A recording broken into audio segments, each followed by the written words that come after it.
Hello, আমি lovely. আমার glam lovely চ্যানেলে আপনাদের সবাইকে ওয়েলকাম। এই যে আমার বাড়ির বাঞ্ছারামের বাগানটা দেখছেন, এই যে গাছগুলো এত সুন্দর ভালোবেসে বড় করেছে, আমার মাই সব করেছে। আমার গাছ বিষয়ে তেমন কোনো জ্ঞানও নেই, আর আমি কখনো করিও না। তো যাই হোক, আজকে আমি কোনো জ্ঞান দিতে আসিনি বিশেষ। আমি একটা দুঃখের বিষয় আপনাদের সাথে শেয়ার করতে এসেছি। সেটা হলো, বিয়ে বাড়ির মরশুমে একটা ইনভিটেশনও আমি পাইনি। এর থেকে লজ্জার মনে আর কিছু নেই। যাই হোক, জবা ফুলটা দেখুন কত বড় হয়েছে। এই দুঃখ নিয়েই আজকে আমি আপনাদের সাথে একটা রেমেডি শেয়ার করেছি। সেটা হচ্ছে তুলসী পাতা। তুলসী পাতার বিশেষ গুণ আমার বলার কোনো দরকার নেই, আপনারা সবাই জানেন।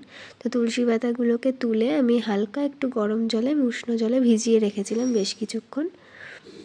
যেহেতু আমার পুরো ফেসে না ছোটো ছোটো র্যাশ বেরিয়েছে। এবার এটা স্কিনে শীতকালের জন্য হয়েছে নাকি ময়শ্চারাইজিংয়ের জন্য হয়েছে আমি বুঝতে পারছি না, আর সেটা আমাকে প্রচণ্ডভাবে ইরিটেট করছে। তো আমি আজকে তুলসী পাতা দিয়েই কিছু রেমেডি আমি বানিয়েছি। সেই তুলসী পাতার রসটাকে বের করে তার মধ্যে একটু বেসন, একটু আটা আর অল্প একটু হলুদ মিশিয়ে আমি প্যাকটাকে আজকে বানিয়েছি। তো দেখতে থাকুন।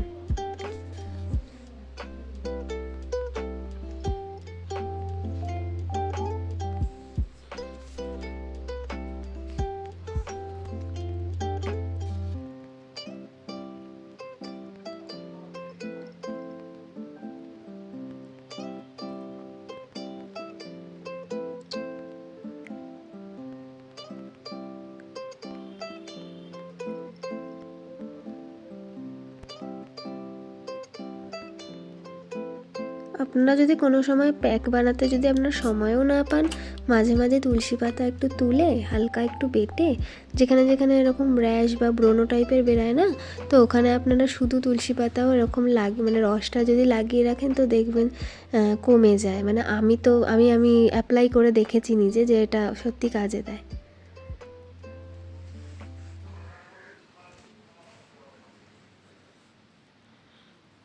আপনারা এতে মধুও ব্যবহার করতে পারেন। আমি এখানে করিনি, আমি লাগাই না মধুটা আসলে।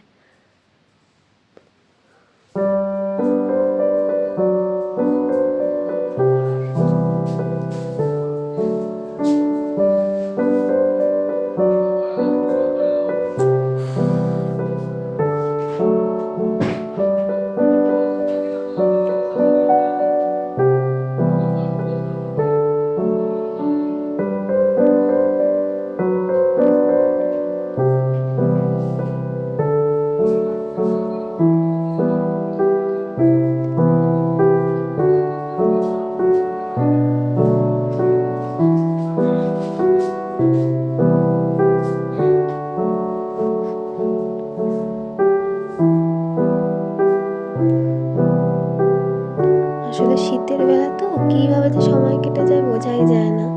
আমার তো মনে হয় সারাদিন এই বারান্দায় বসে বসেই কেটে যায় হাফ সময়।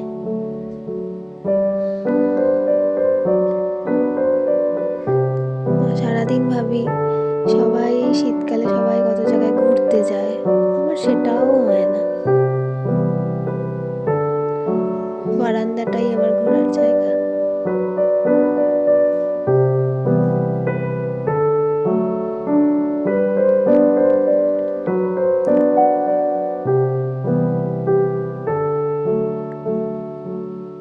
আর এই প্যাকটা যখন আমি লাগিয়েছিলাম না, আমার ফিল হচ্ছিল লাইক আমি কিছু লাগিয়েছি, মিন্ট কিছু আমার মুখে অ্যাপ্লাই করেছি, আমার সেরকম ফিল আসছিল, বেশ ঠান্ডা ঠান্ডাটা ফিল আসছিল।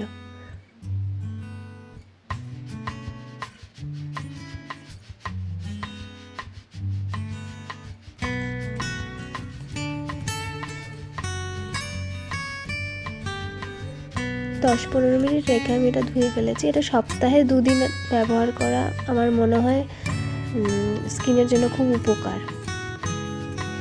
ইভেন শুধু মুখে নয়, এই তুলসী পাতা একটু হালকা লিকারে ফুটিয়ে নিয়ে নিম তুলসী দুটোই একটু হালকা লিকারের মধ্যে দিয়ে ফুটিয়ে নিয়ে ওটা আপনারা হেয়ার টোনার হিসেবেও ব্যবহার করতে পারেন। প্রচণ্ড উপকার। আমার তো খুবই সমস্যা হয় শীতকালটা স্কিনে, অনেকটা ফ্রেশ লাগছিল। যাই হোক, আবার দেখা হবে পরের ভিডিওতে।